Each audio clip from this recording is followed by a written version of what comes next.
ವಯಸ್ಸು 20ರಿಂದ 65 ವರ್ಷಕ್ಕಿಂತ ಮೇಲ್ಪಟ್ಟ ವಯಸ್ಕರಿಗೆ ಕೆಲವೊಂದು ಕಿವಿಮಾತುಗಳು. ಆಲೋಚಿಸದೆ ಪೂರ್ತಿ ಮಾಹಿತಿ ಕೇಳಿ, ಇದು ನಿಮ್ಮ ಒಳ್ಳೆಯದಕ್ಕಾಗಿಯೇ. ಸಂತೋಷವು ಬಹಳ ದೊಡ್ಡ ಶಕ್ತಿ. ಯಾವಾಗಲೂ ಸಂತೋಷವಾಗಿರಲು ಪ್ರಯತ್ನಿಸಿ. ಬಿಗಿಯಾದ ಬಟ್ಟೆಗಳನ್ನು ಧರಿಸಬೇಡಿ. ಬಿಗಿಯಾಗಿ ಬಟ್ಟೆ ಧರಿಸಿದರೆ ಕಾಮುಕರಿಗೆ ಹಬ್ಬ ಮತ್ತು ಆರೋಗ್ಯಕ್ಕೆ ಹಾನಿ. ಸಂಭೋಗಾಸಕ್ತಿ ಎನ್ನುವುದು ಕೇವಲ ನಿಮ್ಮ ಪತ್ನಿಯೊಟ್ಟಿಗೆ ಇದ್ದರೆ ಮಾತ್ರ ಚಂದ. ಮದುವೆಗೂ ಮುಂಚೆ ಅಥವಾ ಪರಸ್ತ್ರೀ ಜೊತೆ ಸಂಬಂಧ ಒಳ್ಳೆಯದಲ್ಲ. ಅಲ್ಪ ಪ್ರಮಾಣದಲ್ಲಿ ಸ್ತ್ರೀ ಸಂಭೋಗ ಮಾಡುವವನು ದೀರ್ಘಕಾಲ ಸುಖಿಯಾಗಿ ಬಾಳುವನು. ಮರೆಯದಿರಿ. ವಯಸ್ಸಾದವರು, ಆರೋಗ್ಯ ಸಮಸ್ಯೆ ಇರುವವರು ಸ್ನಾನ ಮಾಡುವಾಗ ಸುಮ್ಮನೆ ಬಾಗಿಲು ಹಚ್ಚಿಕೊಳ್ಳಿ. ಚಿಲಕ ಹಾಕಲೇಬೇಡಿ, ಏಕೆಂದರೆ ಯಾವಾಗ ನಿಮಗೆ ಸುಸ್ತು ಆಗುತ್ತದೆ ಅಥವಾ ಪ್ರಜ್ಞೆ ತಪ್ಪುತ್ತದೆ ಹೇಳಲು ಅಸಾಧ್ಯ. ಆ ಕಾರಣದಿಂದ ಮುಂಜಾಗ್ರತೆ ವಹಿಸಿ. ಮನ ಶಾಂತಿ ಇಲ್ಲದ ಸಂಪತ್ತು, ಆರೋಗ್ಯವಿಲ್ಲದ ಆಯುಷ್ಯ, ಅರ್ಥ ಮಾಡಿಕೊಳ್ಳದ ಸಂಬಂಧ, ಅಕ್ಕರೆ ಇಲ್ಲದ ಬರೀ ವ್ಯಾವಹಾರಿಕ ಸ್ನೇಹ ಇವುಗಳು ಇದ್ದರೆಷ್ಟು ಬಿಟ್ಟರೆಷ್ಟು. ಒಬ್ಬಂಟಿಯಾಗಿ ಇದ್ದರೂ ಪರವಾಗಿಲ್ಲ, ನಿನ್ನ ಪಾಡಿಗೆ ನೀನಿರು. ನಿನ್ನ ಕಷ್ಟಕ್ಕೆ ನೀನೇ ಔಷಧಿ. ಕೋಪ, ದ್ವೇಷ, ಕ್ರೋಧ, ಅಹಂಕಾರ ಈ ದುಶ್ಚಟಗಳನ್ನು ಬಿಟ್ಟು ಬಿಡಿ. ಸಿಹಿ ಮತ್ತು ಉಪ್ಪನ್ನು ಸಾಧ್ಯವಾದಷ್ಟು ಕಡಿಮೆ ಮಾಡಿ. ದೇವರಲ್ಲಿ ನಿಮ್ಮ ನಂಬಿಕೆಯನ್ನು ಹೆಚ್ಚಿಸಿಕೊಳ್ಳಿ.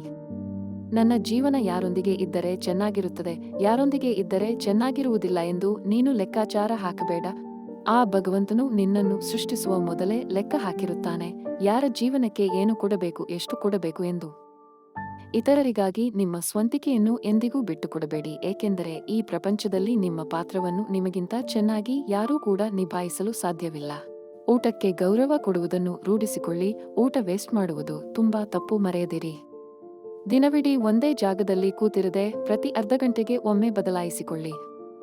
ಬದುಕಲು ತಿನ್ನಿರಿ, ತಿನ್ನುವುದಕ್ಕಾಗಿಯೇ ಬದುಕದಿರಿ. ಜಿಡ್ಡಿನ ಕುರುಕಲು ತಿಂಡಿಗಳನ್ನು ಕಡಿಮೆ ಮಾಡಿ ಪ್ರೋಟೀನ್ಗಳು ಮತ್ತು ವಿಟಮಿನ್ಗಳು ಹೆಚ್ಚು ಇರುವ ಆಹಾರ ತೆಗೆದುಕೊಳ್ಳಿ. ಹೊಟ್ಟೆಯಲ್ಲಿ ಯಾವಾಗಲೂ ನೀರು ಇರುವಂತೆ ನೋಡಿಕೊಳ್ಳಿ. ಮೂತ್ರ ವಿಸರ್ಜನೆಯ ನಂತರ ಅರ್ಧ ಲೋಟ ನೀರು ಕುಡಿಯಲು ಮರೆಯದಿರಿ.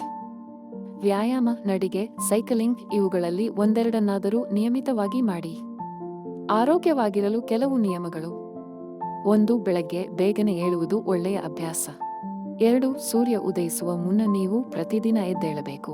ಬೆಳಗಿನ ವಾತಾವರಣವನ್ನು ಅಮೃತದಂತೆ ಪರಿಗಣಿಸಲಾಗುತ್ತದೆ. ಬೆಳಗ್ಗೆ 5ರಿಂದ 6ರ ನಡುವೆ ಎದ್ದರೆ ದೇಹ ಮತ್ತು ಮನಸ್ಸು ಎರಡೂ ಫಿಟ್ ಆಗಿರುತ್ತದೆ.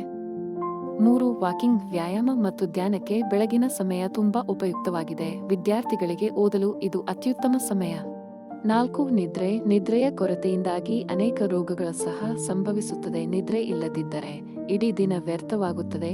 ನೀವು ಕನಿಷ್ಠ 6 ಗಂಟೆಗಳ ನಿದ್ದೆ ತೆಗೆದುಕೊಳ್ಳಬೇಕು ಮತ್ತು 8 ಗಂಟೆಗಳಿಗಿಂತ ಹೆಚ್ಚು ನಿದ್ರೆ ಮಾಡಬಾರದು. ನಿದ್ರೆಯ ಸಮಯದಲ್ಲಿ ನಮ್ಮ ದೇಹದ ಚೈತನ್ಯವು ದೇಹವನ್ನು ಸರಿಪಡಿಸುತ್ತದೆ. ದೇಹವು ವಿಶ್ರಾಂತಿ ಪಡೆಯುತ್ತದೆ. ಇದರಿಂದಾಗಿ ನಾವು ಸಂಪೂರ್ಣವಾಗಿ ರಿಚಾರ್ಜ್ ಆಗುತ್ತೇವೆ.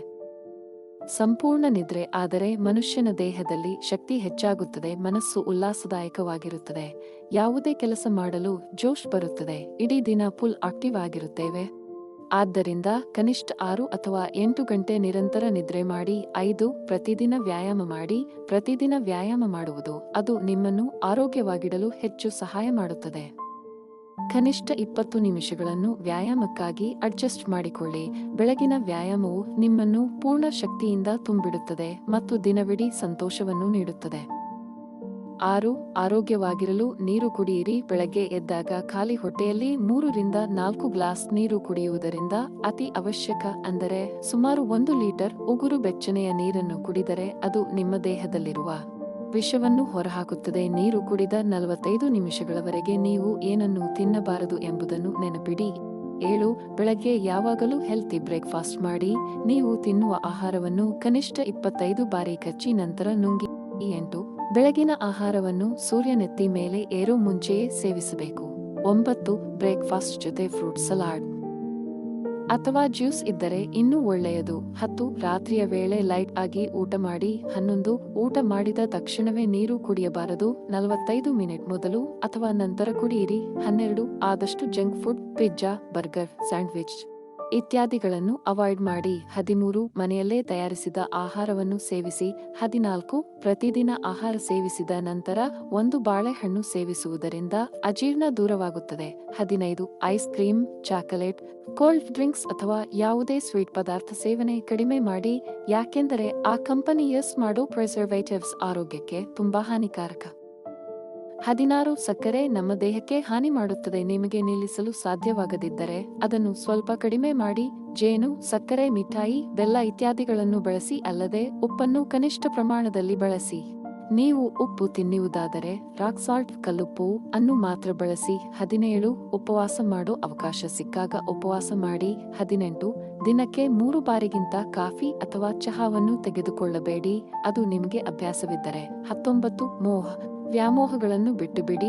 20 ವರ್ಷಕ್ಕೆ 2 ಬಾರಿ ಚಿಕ್ಕ ಚಿಕ್ಕ ಪ್ರವಾಸಗಳನ್ನು ಮಾಡಿ. ವಿದೇಶಿ ಪ್ರವಾಸಗಳನ್ನು ಕಡಿಮೆ ಮಾಡಿ. 21 ಯಾರನ್ನೂ ಟೀಕಿಸಬೇಡಿ ಮತ್ತು ದ್ವೇಷಿಸಬೇಡಿ. 22 ಮಕ್ಕಳು ಬೆಳೆದಿರುತ್ತಾರೆ, ಅವರ ವಿಷಯಗಳಲ್ಲಿ ಅತಿಯಾಗಿ ಮೂಗು ತೂರಿಸದಿರಿ. ಸಲಹೆಗಳನ್ನು ಕೇಳಿದಾಗ ಮಾತ್ರ ನೀಡಿ. 23 ಲಭ್ಯವಿದ್ದರೆ ಧ್ಯಾನ ಕೇಂದ್ರಗಳಿಗೆ ಹೋಗಿ. 24 ನಿಮ್ಮಲ್ಲಿರುವ ಹವ್ಯಾಸಗಳನ್ನು ಬೆಳೆಸಿಕೊಳ್ಳಿ. ಮೆದುಳನ್ನು ಹರಿತಗೊಳಿಸುವ ಪದಬಂಧ, ಸುಡೋಕು ಪೂರೈಸುವುದನ್ನು ಮುಂದುವರಿಸಿ. 25 ನಿಮ್ಮ ಆಯ್ಕೆಯ ಪುಸ್ತಕಗಳನ್ನು ಓದಿ. 26 ಬೆಂಬಲವಿಲ್ಲದೆ ಮೆಟ್ಟಿಲುಗಳನ್ನು ಹತ್ತಿ ಇಳಿಯಬೇಡಿ, ಎಸ್ಕಲೇಟರ್ಗಳನ್ನು ಬಳಸಬೇಡಿ. 27 ನಿಯಮಿತವಾಗಿ ಆರೋಗ್ಯ ತಪಾಸಣೆ ಮಾಡಿಸಿ ಮತ್ತು ವೈದ್ಯರ ಸಲಹೆಯನ್ನು ಅನುಸರಿಸಿ. 28 ಹಳೆಯ ನೆನಪುಗಳನ್ನು ನೆನಪಿಸಿಕೊಳ್ಳಿ ಮತ್ತು ಅವುಗಳನ್ನು ನಿಮ್ಮ ಸ್ನೇಹಿತರೊಂದಿಗೆ ಹಂಚಿಕೊಳ್ಳಿ. 29 ಕೊನೆಯದಾಗಿ ಯಾವಾಗಲೂ ಸಕಾರಾತ್ಮಕವಾಗಿ ಮನೋಭಾವವನ್ನು ಇಟ್ಟುಕೊಳ್ಳಿ. 30 ಶೌಚಕ್ಕೆ ಕುಳಿತಾಗ ಹೆಚ್ಚು ಉಗುಳುವುದಾಗಲಿ ಹೆಚ್ಚು ಉಸಿರು ತಡೆಯುವುದಾಗಲಿ ಒಳ್ಳೆಯದಲ್ಲ. 31 ಶೌಚಕ್ಕೆ ಹೋಗಿ ಬಂದ ಕೂಡಲೇ ನೀರು, ಚಹಾ, ಕಾಫಿ, ತಿಂಡಿ, ಊಟ ಸೇವಿಸುವುದು ಒಳ್ಳೆಯದಲ್ಲ. 32 ದೇಹದ ಪೋಷಣೆ ಬೆಳವಣಿಗೆಗೆ ಆಹಾರ ಅವಶ್ಯವಾದಷ್ಟೇ, ಚೈತನ್ಯ ಸ್ಫೂರ್ತಿಗೆ ಸೂರ್ಯ ನಮಸ್ಕಾರ ಅವಶ್ಯವಾಗಿದೆ. 33 ಸ್ನಾನ ಮಾಡುವಾಗ ಕೈ, ಕಾಲು, ತೋಳು, ತೊಡೆ, ಕಿಬ್ಬೊಟ್ಟೆ ಚೆನ್ನಾಗಿ ಹಸ್ತದಿಂದ ತಿಕ್ಕಬೇಕು. 34 ಶರೀರ ಸ್ವಚ್ಛತೆ, ಕಾಂತಿ ಮತ್ತು ಆರೋಗ್ಯಕ್ಕೆ ಕಡಲೆ ಹಿಟ್ಟು, ಸೀಗೆಕಾಯಿ ಪುಡಿ ಸ್ನಾನದಲ್ಲಿ ಉಪಯೋಗಿಸಬೇಕು. ವಾರಕ್ಕೊಮ್ಮೆ ಎಣ್ಣೆ ಸ್ನಾನ ಮಾಡುವುದು ಒಳ್ಳೆಯದು. 35 ಸ್ನಾನವಾದ ನಂತರ ಅರ್ಧ ತಾಸು ಅಥವಾ ತಾಸಿನ ಅವಧಿ ಮುಗಿಸಿ ಅಲ್ಪ ಉಪಹಾರ ಇಲ್ಲವೇ ಊಟ ಮಾಡಬೇಕು. 36 ಚೆನ್ನಾಗಿ ಹಸಿಯದೆ ಊಟ ಮಾಡಬಾರದು, ಹಸಿದಾಗ ಹೆಚ್ಚು ವೇಳೆ ತಡೆಯಬಾರದು. 37 ಊಟ ಮಾಡುವಾಗ ಮನಸ್ಸು ಪ್ರಸನ್ನವಾಗಿರಲಿ, ಆನಂದ, ಸಂತೃಪ್ತಿಯಿಂದ ಆಹಾರವನ್ನು ಪ್ರಸಾದವೆಂದು ಸ್ವೀಕರಿಸಬೇಕು. 38 ಹಸಿ ತರಕಾರಿ, ನೆನೆಸಿದ ಬೇಳೆ ಕಾಳು, ಹಣ್ಣು, ಹಂಪಲು ಮುಂತಾದವು ನಿತ್ಯ ಆಹಾರದಲ್ಲಿ ಉಪಯೋಗಿಸುವುದು ಹೆಚ್ಚು ಹಿತಕರವಾಗಿರುತ್ತದೆ. 39 ಆಹಾರವನ್ನು ಚೆನ್ನಾಗಿ ನೀರಾಗುವಂತೆ ನುರಿಸಿ ನುಂಗಬೇಕು. 40 ಸಾತ್ವಿಕ ಸಸ್ಯಾಹಾರವೇ ಸರ್ವಶ್ರೇಷ್ಠವಾದುದಾಗಿದೆ. ಆಹಾರದಂತೆ ವಿಚಾರ, ಆಚರಣೆ ಸಾಧ್ಯ. 41 ಬಲಭುಜ ಮೇಲೆ ಮಾಡಿ ಮುಖ ತೆರೆದುಕೊಂಡು ಮಲಗಬೇಕು. ಮೂಗಿನಿಂದಲೇ ಉಸಿರಾಡಬೇಕು. ಶವಾಸನ ಸ್ಥಿತಿಯಲ್ಲಿ ಇದ್ದುಕೊಂಡೇ ನಿದ್ರೆ ಹೋಗಬಹುದು. 42 ಕಾಯಿಸಿ ಆರಿಸಿದ ನೀರನ್ನು ಕುಡಿಯಬೇಕು. 43 ಬೇಗ ಮಲಗಿ ಬೇಗ ಏಳಿ. ಹಗಲು ನಿದ್ದೆ ಮಾಡಬಾರದು, ರಾತ್ರಿ ನಿದ್ದೆ ಕೆಡಬಾರದು. ಸ್ನೇಹಿತರೆ, ಈ ಮಾಹಿತಿ ನಿಮಗೆ ಸರಿ ಎನಿಸಿದರೆ ದಯವಿಟ್ಟು ಲೈಕ್ ಮಾಡೋದನ್ನ ಮರಿಬೇಡಿ ಹಾಗೂ ಮತ್ತಷ್ಟು ವಿಡಿಯೋಗಳಿಗಾಗಿ ನಮ್ಮ ಚಾನೆಲ್ ಅನ್ನು ಸಬ್ಸ್ಕ್ರೈಬ್ ಮಾಡಿ. ಕೇಳಿದ್ದಕ್ಕಾಗಿ ಧನ್ಯವಾದಗಳು.